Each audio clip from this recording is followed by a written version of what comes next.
begin the work as soon as you can following the call. And the more sleep that I have on it, I find that the more, those things go in, and that you can be relaxed going into the room or when it comes to doing the tape. But if you don't have that time, I think that relaxation in the end, once you've done that prep, relaxation is the key for it. You can, be kind of fresh and improvise and hopefully do something different. I think it's a matter of reading the scenes. You often don't get the whole scripts initially, so it's just like figuring out like the tone of the scene, I guess, is the first thing. But if it's an in-person audition, I'll listen to maybe Pink or something peppy. And if it's before a self-tape, it's normally apologising to my housemate who's working in the same room, and then just trying to do it as quickly as possible without the cat getting in the way. So it's professional is my answer. I think prep usually depends on how much time I have, but the go-to stuff, straight drama school stuff, just objectives, obstacles, the really basic things, and also usually depending on what the project is, you get a sense or a vibe of the character, and then the rest is just bringing myself to it. I try to bring myself to it, I don't know, it has to feel like it's coming from within me rather than I'm trying to force it, you know what I mean?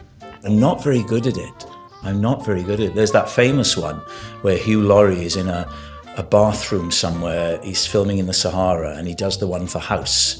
And I think that's the holy grail of self-tapes. And you look at that and you go, so you see how much he's giving it. He's not jumping through hoops, but he's sort of doing it. Someone said to me very, very early on, it doesn't really matter what the character is or what you think they're looking for. Do what you would do, and because everyone's going to try and figure out what they think everyone else wants. I think it's important for all actors to just believe in what they do and present that. And it might not be right, it might not be what they want, but at least you can kind of stand by the work that you give out there. I say that I also have terrible auditions and tapes all the time. So I auditioned for Black Mirror, which was a dream role for me. Charlie Brooker, legend. Went there, didn't really know my lines. It was a bit of a last minute thing. Messed up the audition to a point where the director said, "Should we stop there?" And I went, "Yeah, sorry." And then a couple of days later, got the role. And I asked the director, why did you cast me? I was so bad.